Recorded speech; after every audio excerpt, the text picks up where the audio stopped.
How does the son of Indian immigrants become the U.S. ambassador to India? How does an industrial engineering major become the third highest ranking diplomat in the United States? The Honorable Richard Verma, Deputy Secretary of State for Management and Resources, joins us today to answer these questions and more. I'm your host, Hadeil Ali. Welcome to Driving Impact. Driving Impact, an exclusive insight into the personal backgrounds and careers of trailblazers on the front lines of policy. Deputy Secretary Verma, it's such a pleasure to have you on the show. So nice to meet you. Thank you for having me here. I'm really looking forward to this discussion. Thank you. I am as well. Let's dive right in and tell me about, as a child, when you were about 10-year-old, do you remember what you wanted to be when you grew up? I do, very clearly, because I never aspired to it, but I wanted to be an astronaut and was very committed to serving in the military, becoming a pilot, and going down the astronaut training route. And then a few things happened along that journey. I met advanced thermodynamics and advanced math in college and realized that was not really my forte.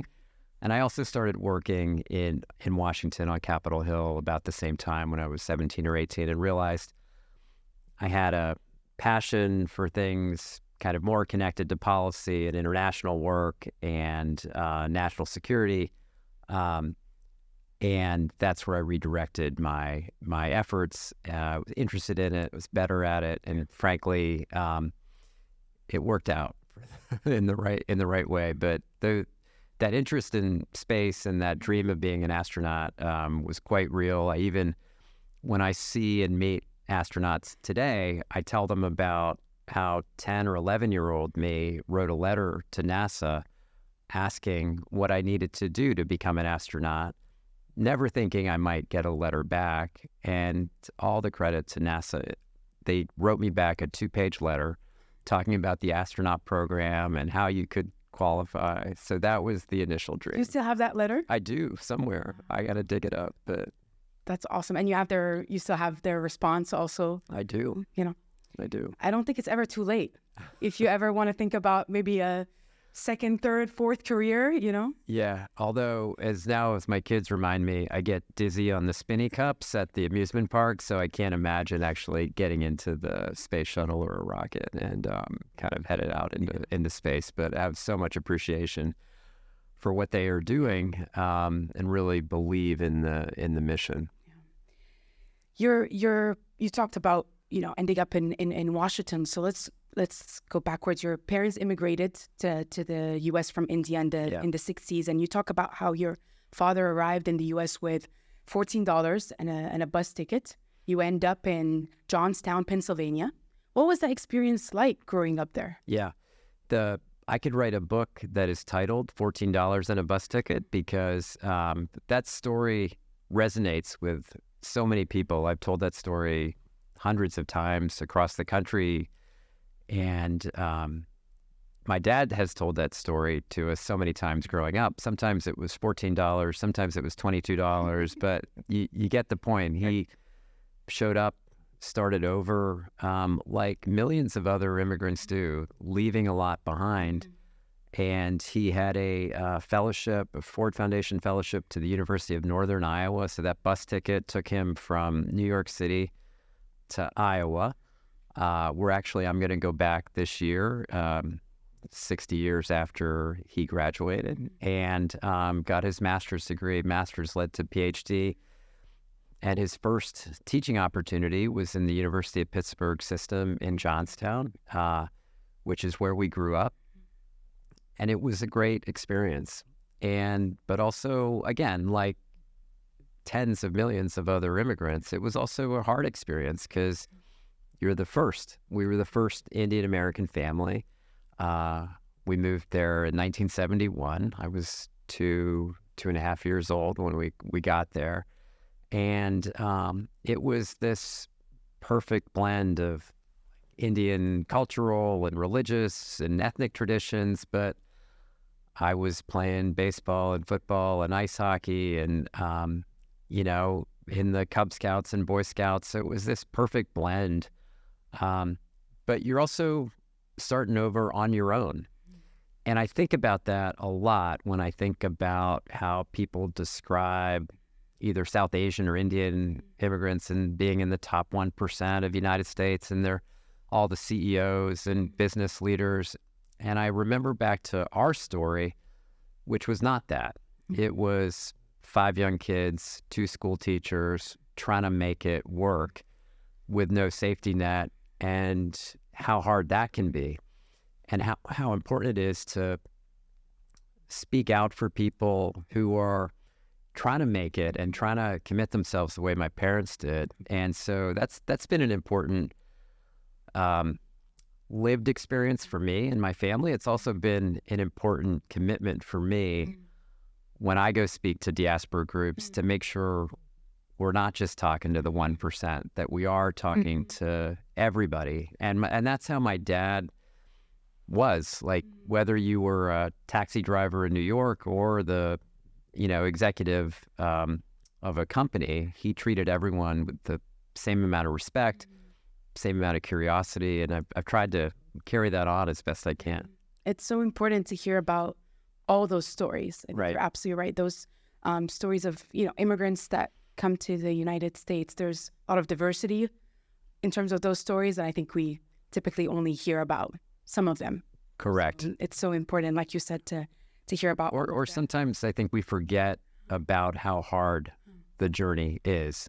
And it was not a straight line. Everything was not always positive and was not always joyous. And there were days where I'm sure my parents wished they were back where they was more familiar, but they really just worked so hard and set their minds to it. And everything was about, could their kids have a better, brighter future? And that's what they were pursuing. So much sacrifice and resilience. So much.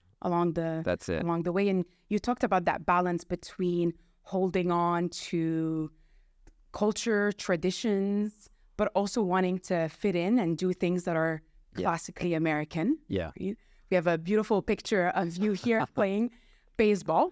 I don't know if it's a beautiful picture, but it is a picture of me in high school, actually playing on the baseball team. Which is something very American, right? And there's that balance of, you were talking about keeping culture, whether it's through religion, food, what have you, but also wanting to fit in and make friends as the first, like you said. Yeah. And for me, it was an interesting experience because as much as we were doing the cross-cultural thing, I think there was a big part of me that just wanted complete assimilation. In other words, I don't want to be different. I don't want to be known as someone from another place. I don't want my mom to wear different clothes. I don't want my mom to cook different food, right? Because there was always that just, okay, I just want to fit in. I don't want to have to answer 20 questions or have strange looks. And you realize people are not looking at you strangely because they're angry. They're just looking at you strangely because they don't know, honestly, about, okay, where are these people from and what is that background? So there was a lot of time just trying to blend in. And it was only when I was a little bit older, probably I'd say 10, 12 years from when that picture is taken, where I started to realize, actually, you know what? We can do both. We can really do both. And I started to take on this kind of much more of a cross-cultural. I remember one of the first things I did pronounced when it came to being Indian American or South Asian was to become the president of the South Asian Bar Association, which if you would have asked 15 or 16-year-old Rich playing baseball here, whether that was in the cards, probably not. But I realized it was good. It was something to be proud of. That was also after I'd served 5 years in the Air Force, too, as a U.S. Air Force officer. So it gets back to, I think, something that concerns me, what I see today when I see people trying to define what it actually means to be, quote-unquote, American. And I think we want people of all of these interesting backgrounds and all of these interesting stories from across the world. And what I've seen in my current position in the State Department is it gives us such a massive advantage in the world. And that is a really, really uniquely American advantage that we can't forget about. Yeah. You made me think about this conversation I had just a few days ago with a few Arab Americans, and they were telling me, we need to change our names. Our names are not American. We need to change our names. I said, what does it mean to have an American name? You know, we're all American, right? But we're talking about the difficulties, right, that creates for some of us, right, in workplaces where, you know, people don't want to pronounce your name correctly, right? And you feel like, you know, you want to change to fit in. But I think we had that conversation about the importance of, you know, pushing back to explain that we're all American, right? And people can take time to learn your name, you know, even if it's twice, 3 times, it doesn't matter. But it's really important because they were ready to, you know, this one guy told me, like, I think I need to go by Will. And I think that will make my life so much easier. Yeah. Right. And it's really important for immigrant communities to have those conversations because you don't want to assimilate to the point where you're taking away everything that, you know, that's part of your story and why you're here. Yeah. I mean, I'll give you 2 examples about what I think about when people ask me about what it means to be American. And the first really is about my mother. And I remember when I was in high school, she said, it's time, I want to become an American citizen. And I remember her studying for the naturalization exam, and she practiced, and of course she passed the exam, flying colors. And I remember her swearing in ceremony at the courthouse, and I remember she came home with a small miniature American flag, and she set it in the kitchen on the windowsill right next to her container of Indian spices. Mm-hmm. And I thought, that is the perfect example of someone, my mother, who spoke with an accent, who wore a sari, who cooked Indian food, but also loved her country, loved her new country, paid her taxes, was a school teacher, committed member of the community. And I think of her and I think that is a great American. Very proud of her and her story. Fast forward years later, I'm serving as U.S. ambassador, and I meet the Marine Security Guard detachment. Every embassy and consulate in the world, almost all of them are lucky to have the Marines out guarding the embassy. And I remember meeting our Marine Security Guard detachment. I would say half, if not more than half, were not born in the United States. They had immigrated to the U.S. from all over. I never really asked their personal details, but what I knew is that at a very young age, they decided they were going to make this commitment to this country. It was larger than them. It was larger than their family. And ultimately, they were prepared to sacrifice their lives in defense of the country. And I just thought, these are also great Americans. And we just can't forget what it actually means. So again, when I hear political people, when I hear social media people defining what it looks like or sounds like to be quote unquote American, we have to really push back on that. If we want the kind of strong, robust country that we have today to continue, that we have to remember what our real advantage is and what brings people here. What makes us who we are. Yeah. Absolutely. I want to talk to you a little bit more about your family and the influence that they've had on you, your parents as educators, and you're the youngest of 5. Yeah. You brought a memento to share with us. We ask all of our guests to bring a memento that symbolizes a memorable moment in their life or career. Yeah. Can you tell us a little bit more about what you brought and why you decided to share that with us? Yeah. So I brought this picture of the family. This is about 1971 when we were about to set out on that journey across the country to Johnstown, Pennsylvania. And what I see in this picture is just a lot of hope, a lot of spirit, a closeness of a family that is doesn't know what's necessarily coming ahead, but again, has made this larger commitment. And it was, it symbolizes this journey that we've been on. And my dad and my mom did these, yes, they did the physical journey from India, but then they did this journey of learning, lifelong learning. They were both educators. They did this journey of kind of impact that had an impact on the community and all of us. So that picture just reminds me it was the start of our American journey.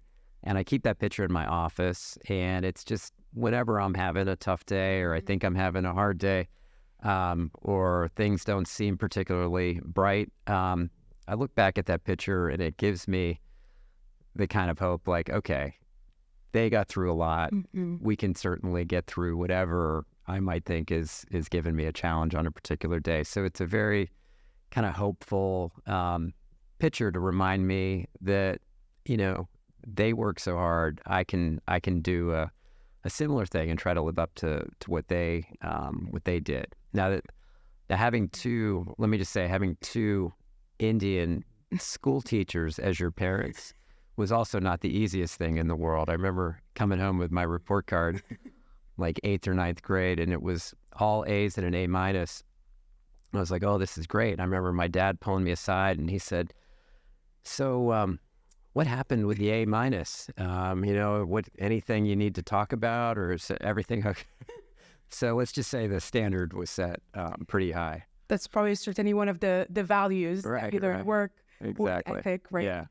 Thank you so much for sharing that with us. And as we talk about this idea of, giving back, serving in the military, right? You made that decision to serve in the Air Force. Why? Yeah. Well, it did tie in with that astronaut dream a little bit. But again, I was really interested in service and public service. And I was very interested in national security. And I didn't know if I would serve in the military for 5 years or 25 years, but I wanted to give it a shot. And again, I tell this to my friends in the military all the time. Without the U.S. Air Force, I wouldn't be sitting here today with, full scholarship through college and, just the kind of training and support and mentorship and camaraderie and the leadership lessons that I learned there. Again, incredible sense of fairness and equality. It is a great institution, and I'm so proud to have been a part of it. And you can imagine, again, for my parents, it was like, what are you doing? We just got here. So literally, think about it. It was 13 or 14 years after we arrived in the United States that I'm filling out my application for Air Force, Navy, and Army scholarships, and they couldn't actually believe it. Now, they should believe it, because what I found out later, my parents weren't great about talking about their own upbringings, but of course, I go back to India as ambassador. I am able to go back to their hometowns and their villages and go to where they grew up. And again, a very difficult time during Indian independence, the partition, India and Pakistan. And what I actually learned is that they were incredibly active in service, incredibly active as community organizers. My dad led this big Indian independence movement on his campus. My mom was a social worker trained at Gandhi's ashram. I say to young people all the time, you don't really know where you're going in life until you know where you're from. And I finally got a chance to really understand where I was from and what programmed them. So in a way, when you went back, when I went back. And so in a way, I think they were trying to say, like, you don't need to do what we did. Don't go into this public service field. Go off and do something, that's more stable.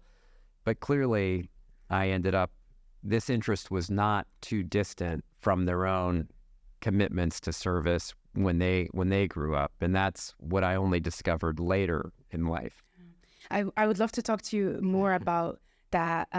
Just to ask you very briefly about when you worked for a congressman, you're about were you 18? 18, So yeah. I just think about an 18-year-old getting this exposure to government, to politics at such an early age. If you were to, I'm sure there were many lessons, but if you were just to share one lesson that you took away from that experience so early in your career. Oh, it was such an important experience for me. Yeah, again, to be 18 from this small town, and now, again, lucky for us, I've just been so fortunate to be in the right place at the right time over the course of my career. But he was a great member of Congress, John Murtha, former Marine, chairman of the Defense Appropriations Subcommittee. And I ended up meeting him at an event in Johnstown. I was 17 years old, and he says, "You should come work for me next summer." And my dad was standing off to the side, and he was nodding his head saying, "Just say yes, just say yes." Doesn't matter. Doesn't matter. Yeah, exactly.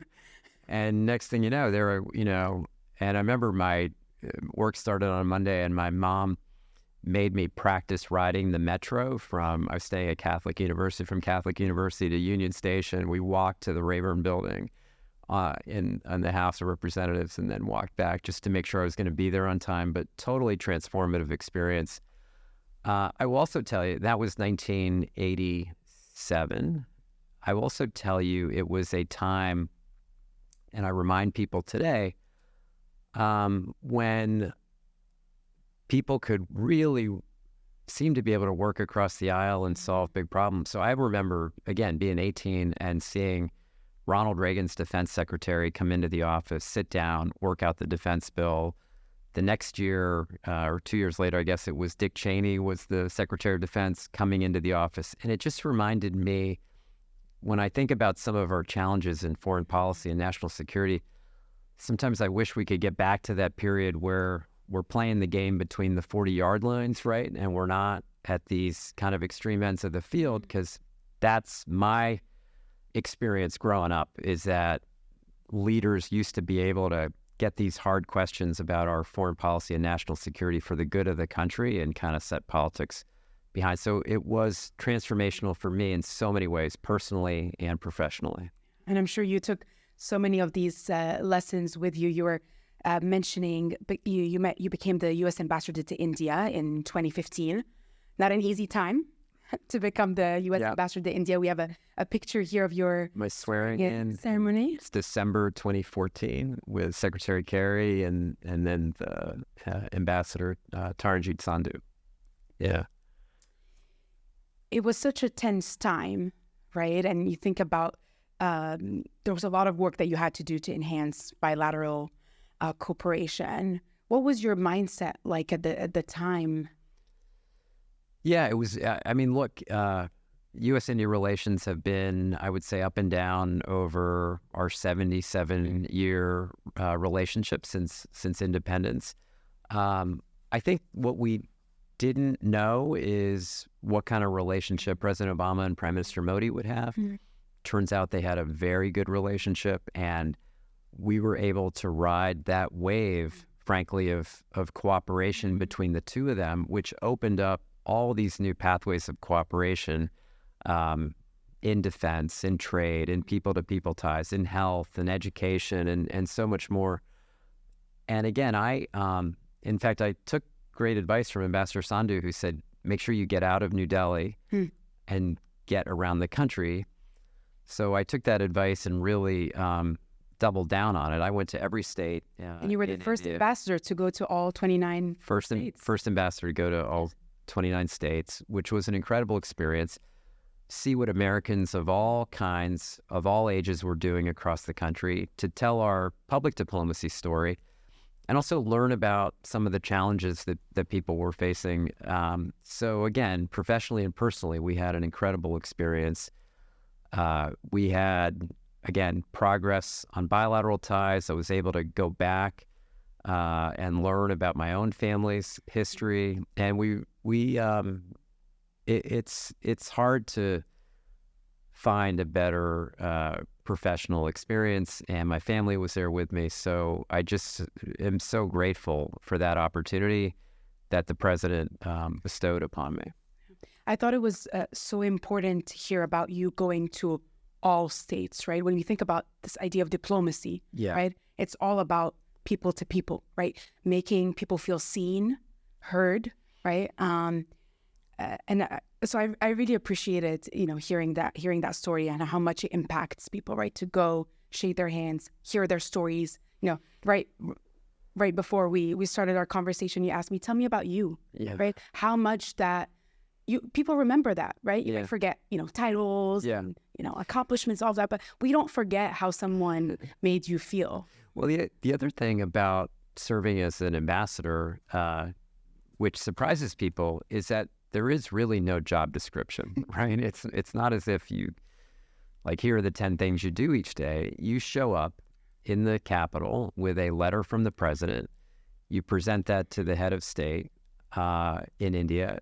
And then, in my case, I go back to the embassy where there were 700 people in the auditorium that morning waiting for me to say something super inspiring and informative. Of course, I didn't know what to say or do, and you just start to put the pieces together.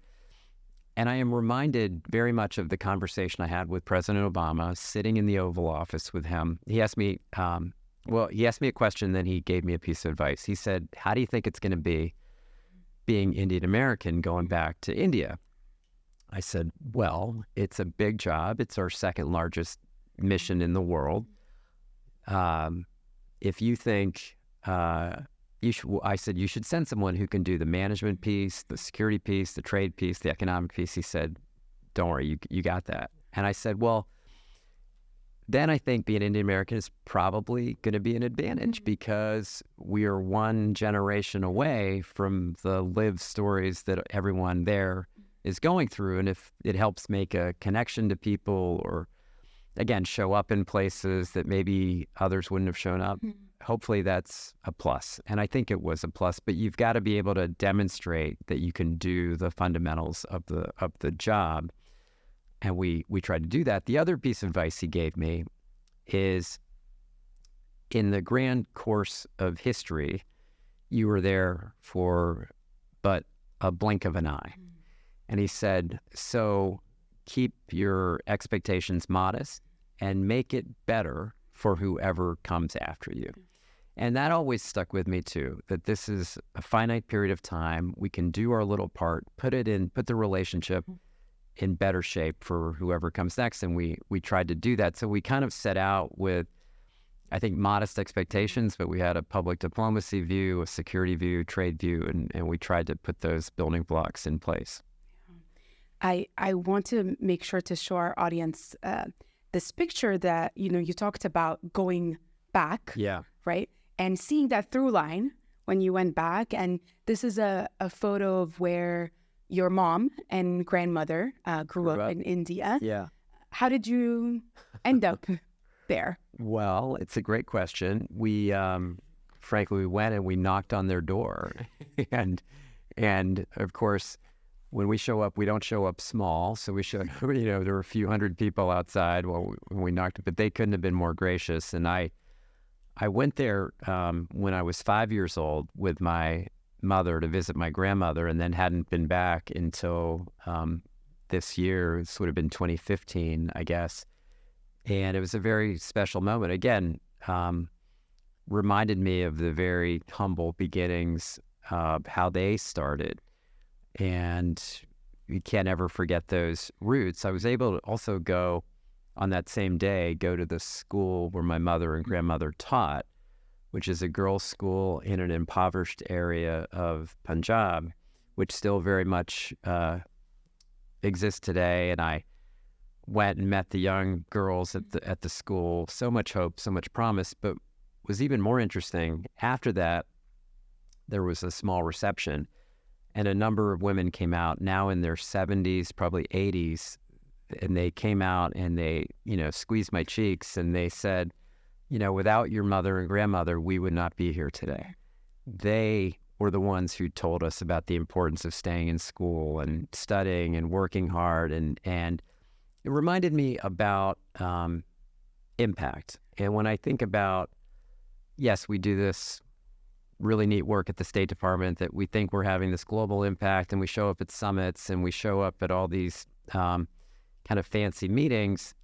But then I think sometimes the real impact you can have of just changing the course of someone's life by encouraging them to stay in school or helping them with a problem they're having, that's a real impact too. And when I speak to a lot of younger folks, I remind them that sometimes we go off searching for all these big problems to solve. Sometimes the biggest impact you can have is right there in your family, your neighborhood, your school, and we can't forget that either.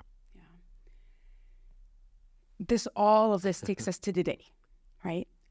Last year, April 2023, you were sworn in as Deputy Secretary of Management and Resources. Yeah. You became the highest ranked Indian American diplomat in U.S. history and the third highest ranked official at the State Department. What do these historic firsts, I know it's, people sometimes have mixed feelings about hearing about these historic firsts, right? What does it feel to you to hear about that and the impact that you've made with the position that you're in today at the State Department? Yeah. I think, one, I'm incredibly grateful for the opportunity. And again, I've been super lucky to be in the right place at the right time. And also knowing that there are, a lot of responsibilities put on your shoulders to live up to the expectations, but also kind of the way you can pay back all those people who have helped you over the years is to really try to deliver in jobs like this and not forget all those people who you can try to lift up. So this is a great job, and I'm really just super blessed to have been in this role for a year and a half now, and love everything about the State Department. We've traveled widely. We've been to 58 embassies and consulates in 18 months. We've traveled to dozens of countries, ton of problems in the world, but I'm also super heartened by what I see from our workforce and what I see, the promise of what lies ahead for so many people if we can get some things right and, again, have that kind of impact. So I don't know, that I am overwhelmed at times when I think about the fact that I have a position like this and just want to try to work hard at it. And as President Obama said, leave things in a better place for whoever might come after me. Absolutely. And there's so much that falls within this role. Yeah. And what I appreciated was the piece about the workforce. Yeah. Right. And the importance of having a diverse and talented workforce to meet a lot of the challenges, right? Whether it's new issues or new offices and bureaus that the State Department has to open when we think about innovation and modernization, all these things that fall within what you're doing at the State Department, it's all about the people, right? And who's going to get the job done and making sure that everyone in the United States, from Washington, D.C. to Johnstown, Pennsylvania, is represented in that workforce. 100%. I've had this conversation with the chair and ranking member of the Senate Foreign Relations Committee, and we talk about diversity, and we talk about all kinds of diversity. We want people from all 50 states. We want people from different backgrounds, different economic backgrounds, different ethnic backgrounds, different colleges. I think what had happened in the department, much like a large company or any other place in America that had a status of being elite, right? State Department's a very elite place over many decades. And so you start to recruit from the same places. You start to narrow who is actually able to come in. And we thought, again, we're not the first group to think about this, but Secretary Blinken and President Biden, Vice President Harris said, look, we need to open up the aperture of folks who can come and serve in the department. So we have changed how we recruit, how you take the Foreign Service exam. It used to be you had to get on a plane and fly to Washington to take the oral exam. You don't have to do that anymore. You can do it online. We used to not pay the interns. I was an unpaid intern. Right. I'm sorry about that. Think about how many people can actually travel to Washington, afford to live and eat and stay while they work. So small thing like paid internships. We have fellowship programs, kind of like Air Force ROTC that, will pay for your graduate school if you come and serve in the department. We have more veterans than probably any other agency outside of the Defense Department. We have a new mid-career program. We have diplomats and residents across the country that do hundreds of different recruiting events, all to build a more diverse department to give us the edge, frankly, in international diplomacy. A more diverse department is going to make us stronger. We're going to have more people of different views and backgrounds and stories. It's just, we're going to be a more effective organization, and I think that's proving itself to be true. I know we're running out of time, but I have to show this last photo. It's not me playing baseball again, No, is it? not the baseball. Right, okay. A naturalization ceremony. Yeah. And if you can just share, you love going to these, right? This one is from earlier this year in January in California. If you can just share an emotion or two, if I were to go to a similar room, what is one emotion that you would feel? Pride. You see these incredible, each one of the people sitting there has an incredible story to tell. And again, I think back to my own mother and father. So this was in, I want to say Roseville, just outside Sacramento, did a large ceremony there. We just did another one recently in Portsmouth, New Hampshire. And I'm welcoming them. I'm congratulating them. I love this partnership we have with USCIS, Department of Homeland Security, where they, the state and DHS working together to welcome people, again, who have made a commitment to something larger than themselves. It is about a commitment to a set of ideals and principles grounded in the Constitution of the United States. And that's what they swear an oath to on the day that they're sworn in. And I'm reminded of my own naturalization ceremony in Pittsburgh in about 1985 or so. I just pulled out that naturalization certificate and that picture the other day. I'm glad you're not showing it here. Full circle moment. Full circle moments. And so these are the fun, inspiring, memorable parts of the job.